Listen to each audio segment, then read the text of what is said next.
کراچی میں Pakistan stock exchange پر حملے کی ذمہ داری کالعدم بلوچ لبریشن آرمی کی مجید بریگیڈ نے قبول کر لی ہے۔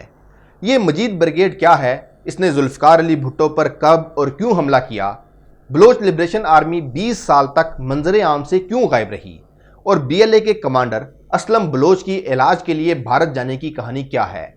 میں ہوں نوشیروان اور آپ دیکھ رہے ہیں حالات۔ اگر آپ نے ابھی تک اس چینل کو سبسکرائب نہیں کیا تو پلیز سبسکرائب کر لیں، بیل آئیکن پر ٹچ کر لیں، اور اگر پسند آئے تو ویڈیو کو لائک اور شیئر بھی ضرور کریں۔ پیر 29 جون کی صبح 10:05 پر کراچی میں پاکستان اسٹاک ایکسچینج کی بلڈنگ پر پولیس اہلکاروں کی یونیفارم سے مشابہ کپڑے پہنے 4 مسلح دہشت گردوں نے حملہ کیا، جو ایک نیلے رنگ کی ٹویوٹا کرولا کار میں سوار تھے۔ تاہم اسٹاک ایکسچینج کی سیکیورٹی پر مامور اہلکاروں نے بہادری کا مظاہرہ کرتے ہوئے دہشت گردوں کا یہ حملہ ناکام بنا دیا اور 4 دہشت گردوں کو جہنم واصل کر دیا۔ اس حملے میں ایک پولیس اہلکار، ایک عام شہری اور 4 سیکیورٹی گارڈ شہید ہو گئے۔ ہلاک ہونے والے دہشت گردوں سے ملنے والے سامان میں جدید اسلحے کے علاوہ پانی کی بوتلیں اور بھنے ہوئے چنے بھی برآمد ہوئے ہیں، جس سے بظاہر لگتا ہے کہ یہ دہشت گرد طویل دورانیے کا حملہ کرنے آئے تھے۔ بہرحال اس حملے کی ذمہ داری بلوچ لبریشن آرمی کی مجید بریگیڈ نے قبول کی ہے۔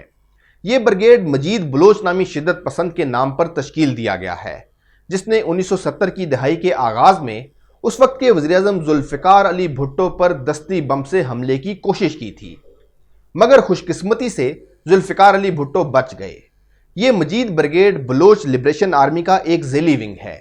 بلوچ لبریشن آرمی، جسے آپ بی ایل اے کے نام سے جانتے ہیں، پہلی مرتبہ 1970 کی دہائی کے اوائل میں وجود میں آئی تھی، جب سابق وزیراعظم ذوالفقار علی بھٹو کے پہلے دور حکومت کے دوران بلوچستان میں ریاست کے خلاف مسلح بغاوت شروع کی گئی تھی۔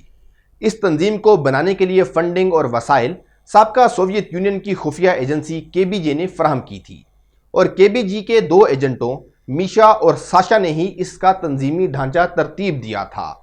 10 فروری 1973 کو اسلام آباد میں موجود عراقی ایمبیسی سے اسلحے کی ایک بڑی کھیپ پکڑی گئی تھی، جو دراصل انہی بلوچ شدت پسندوں کو فراہم کی جانی تھی، اور یہی وہ موقع تھا جب بلوچ لبریشن آرمی کی کاروائیاں منظر عام پر آئیں۔ اس واقعے کے بعد 14 فروری 1973 کو ہی اس وقت کے وزیراعظم ذوالفقار علی بھٹو نے امریکی صدر رچرڈ نکسن کو ایک خط لکھ کر اس واقعے سے آگاہ کیا اور اس سازش میں بھارت، سوویت یونین اور عراق کو بے نقاب کیا، مگر ہوا یا کچھ نہیں۔ اس کے بعد جنرل ضیاء الحق کی جانب سے اقتدار پر قبضے اور بلوچ قوم پرست رہنماؤں سے مذاکرات کے نتیجے میں بلوچستان میں مسلح بغاوت ختم ہوئی اور بی ایل اے بھی پس منظر میں چلی گئی، اور اس تنظیم نے تقریباً 20 سال تک کوئی کارروائی نہیں کی۔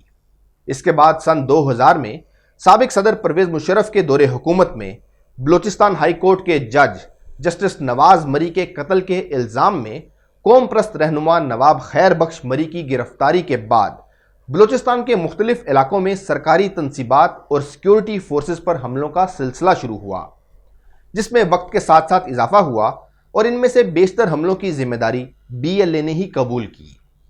2006 میں حکومت پاکستان نے بلوچ لبریشن آرمی کو کالعدم تنظیموں کی فہرست میں شامل کیا، اور پاکستانی حکام کی جانب سے نواب خیر بخش مری کے بیٹے نوابزادہ بالاچ مری کو بی ایل اے کا سربراہ قرار دیا جاتا رہا۔ پھر نومبر 2007 میں بالاچ مری کی ہلاکت کی خبر آئی اور کالعدم بی ایل اے کی جانب سے کہا گیا کہ وہ افغانستان کی سرحد کے قریب سیکیورٹی فورسز سے ایک جھڑپ میں مارے گئے ہیں۔ بالاچ مری کی ہلاکت کے بعد پاکستانی حکام کی جانب سے برطانیہ میں مقیم ان کے بھائی نوابزادہ خیر بیار مری کو بی ایل اے کا سربراہ قرار دیا جانے لگا۔ تاہم نوابزادہ خیر بیار مری کی جانب سے کسی بھی مسلح گروہ کی سربراہی کے دعووں کو سختی کے ساتھ مسترد کیا جاتا رہا۔ نوابزادہ بالاچ مری کی ہلاکت کے بعد بی ایل اے کی قیادت میں جو نام ابھر کر سامنے آیا وہ تھا اسلم بلوچ۔ اس کا شمار تنظیم کے مرکزی کمانڈروں میں کیا جانے لگا، مگر سیکیورٹی فورسز کی ایک کارروائی میں اسلم بلوچ کے زخمی ہونے اور اس کے بعد علاج کی غرض سے انڈیا جانے پر ان کے تنظیم کے دیگر رہنماؤں سے اختلافات کی خبریں بھی سامنے آئیں۔ بھارت میں علاج اور صحت مند ہونے کے بعد اسلم بلوچ بلوچستان اور افغانستان کے مختلف علاقوں میں مقیم رہا۔ اسلم بلوچ کے دور میں ہی بی ایل اے میں اس کے زیر اثر گروپ کی جانب سے خودکش حملے بھی شروع کر دیے گئے۔ جن کو اس تنظیم کی جانب سے فدائی حملے قرار دیا جاتا رہا۔ یہ تنظیم دراصل پاک چین اقتصادی راہداری منصوبے کی بھی مخالفت کرتی ہے اور اس نے اپنی حالیہ کارروائیوں میں پاکستان میں چینی حکام کو ہی نشانہ بنایا ہے۔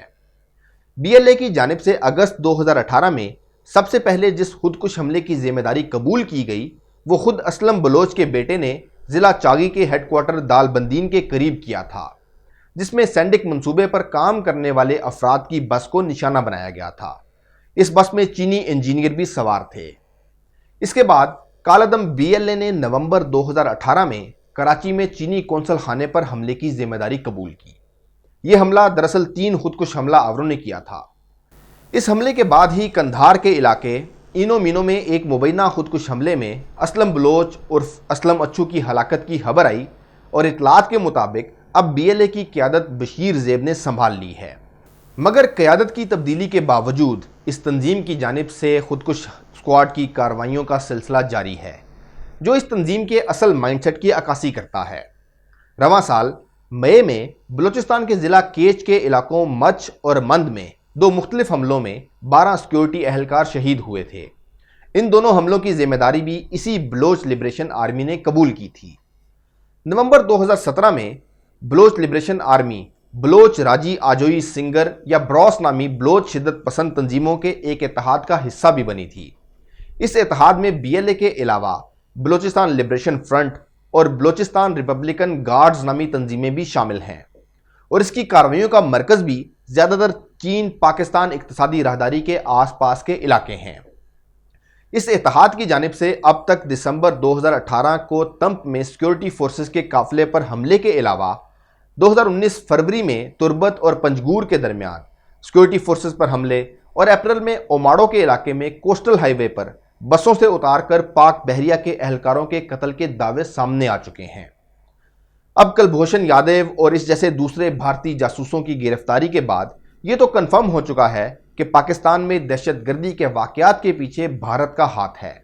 مگر یہاں اہم سوال یہ ہے کہ کیا عمران خان حکومت ان علیحدگی پسند تنظیموں کو قومی دھارے میں شامل کر پائے گی یا ایسے گروہوں سے پاکستان کو آہنی ہاتھوں سے ہی نمٹنا ہوگا؟ کمنٹس میں اپنی رائے کا اظہار ضرور کریں۔ شکریہ۔